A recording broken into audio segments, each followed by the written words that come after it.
Optimism is essential to achievement and is also the foundation of courage and true progress. Y'all ready to talk about robots in disguise or what?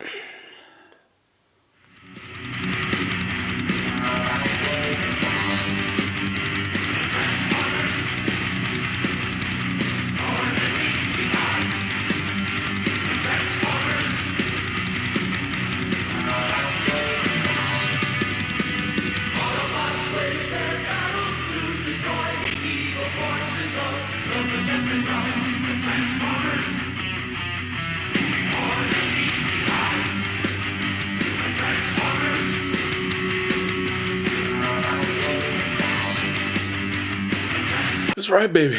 We finally made it to a new era. Transformers 1, the newest film in the franchise since the Michael Bay films.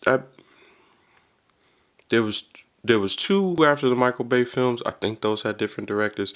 Either way, there's 9 movies. This is the newest one. Fully CGI, fully animated. So none of them goofy storylines that involves Earth, tiny people, and their militaries. Nah, this is a prequel movie, baby. We on Cybertron. Excuse me, Lord. We have a 7.7 on IMDb. We have a 3.8 on Letterboxd and a whopping 89% on Rotten Tomatoes. And no, that's not the audience score, baby. Audience score is higher. So that means that this movie in particular is the highest rated Transformers movie from Rotten Tomatoes since the 80s. Damn, that's crazy. But even with that, I'm gonna hold your hand when I say this, and I'm gonna get a little physical. I'm gonna just go ahead and rip the band-aid off.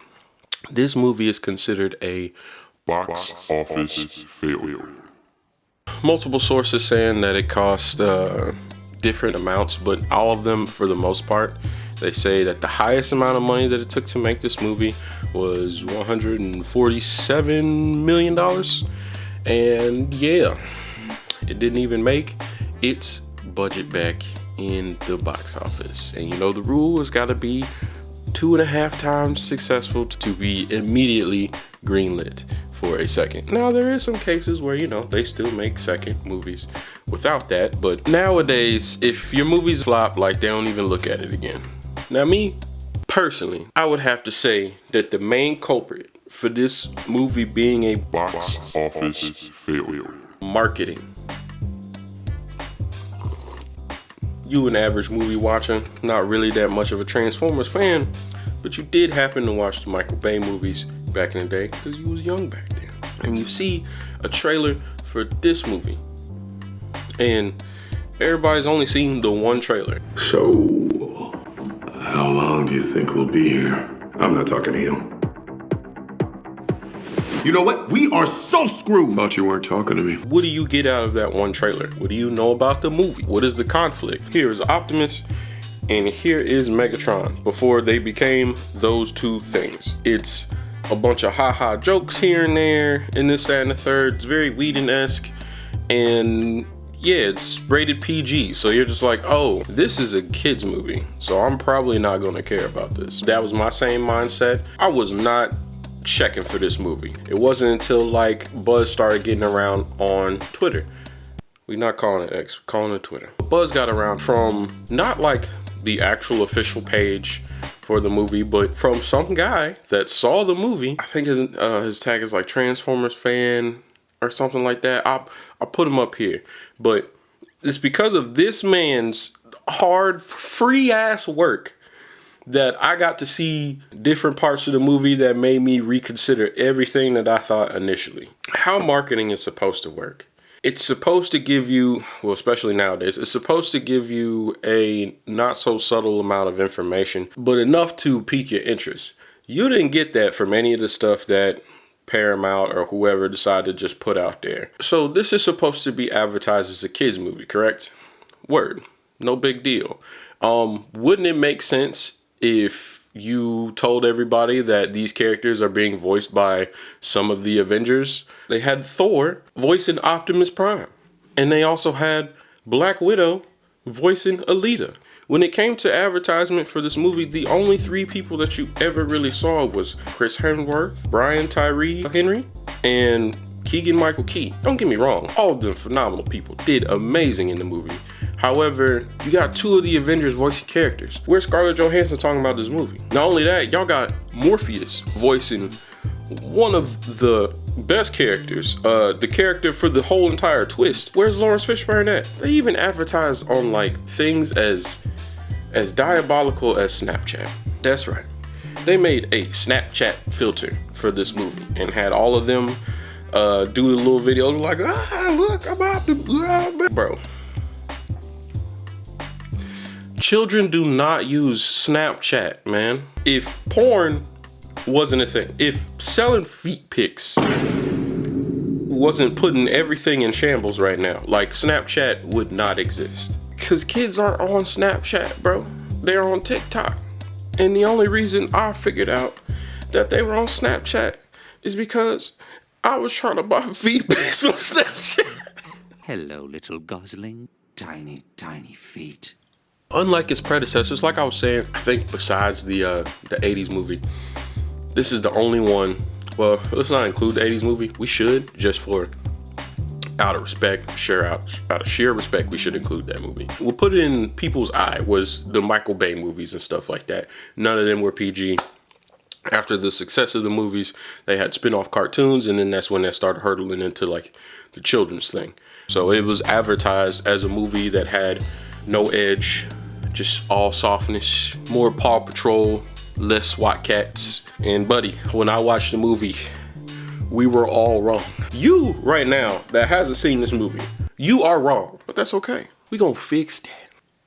I don't want you to misunderstand me when I say this. This is not hyperbole or hyperbole. Transformers 1 is probably one of the best movies to ever come to theaters this particular year.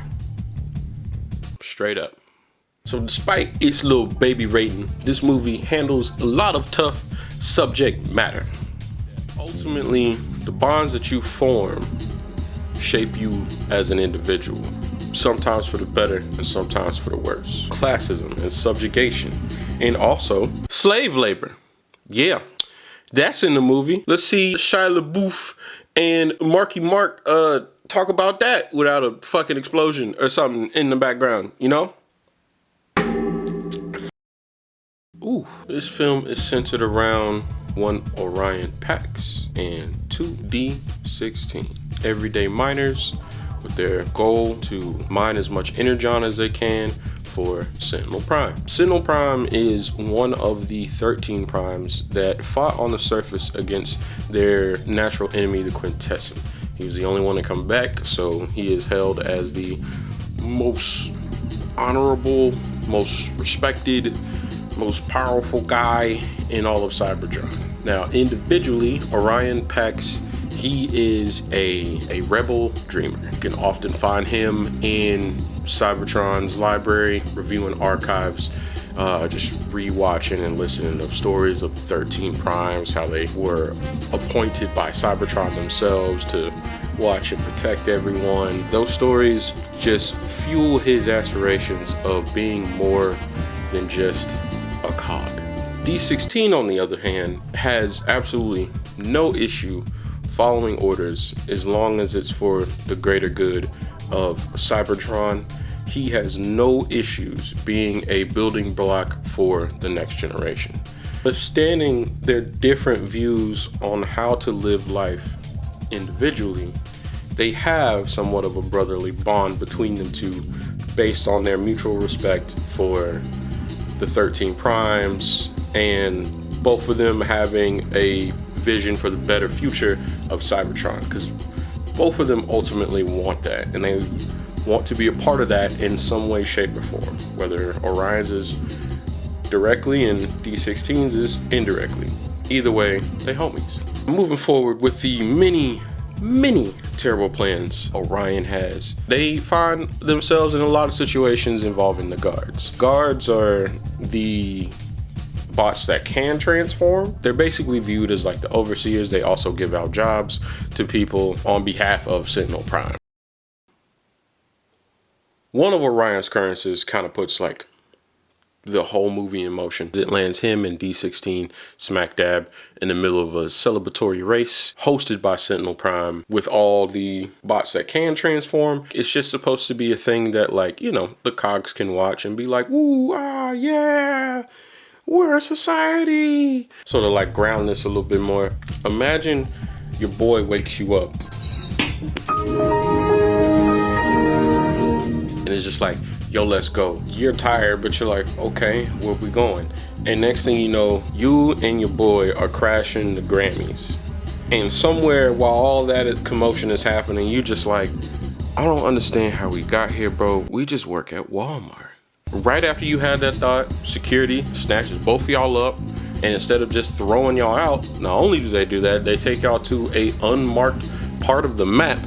And the only thing is there is some hobo calling himself Badassatron. That's how they meet B. When you are surrounded by a world of constant lies, manipulation, and deceit, that dark energy is bound to seep into you eventually.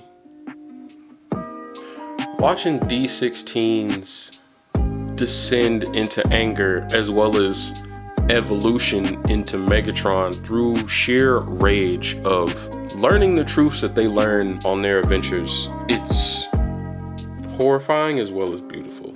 This movie has some of the best character writing that I've seen in a movie in a very long time, let alone a child's movie. Some of the most airtight writing that I've seen in a movie, period. When D16 says his last words to Orion Pax, that's some tear-jerking shit, man. You know the split is coming, but when you get to when it actually happens, that shit hurts your heart. Shit hurts your heart, man. Transformers 1, nah, man. This piece of absolute cinema is probably the deepest dive that we are going to get into these characters. So please, I urge you to watch this movie. Please go out and watch it. Please go out and support the people that wrote the movie, that animated the movie, put everything together. People that did the sound design, like people that did the voice acting. Just support everybody in the credits, man. Like, this movie deserves so much more praise and attention than it got. I think it's still currently #1 on Paramount. So go watch this movie any way that you can, because after you watch this movie, you might have an understanding that even kids' movies can be a little more than meets the eye.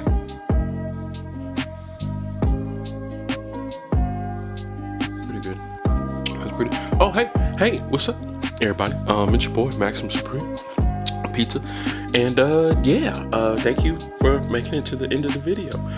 You already know they're gonna make me tell you to do the things. They're free, but yeah, like, comment, subscribe, share with people that like movies, that like Transformers. You know, share with nerds.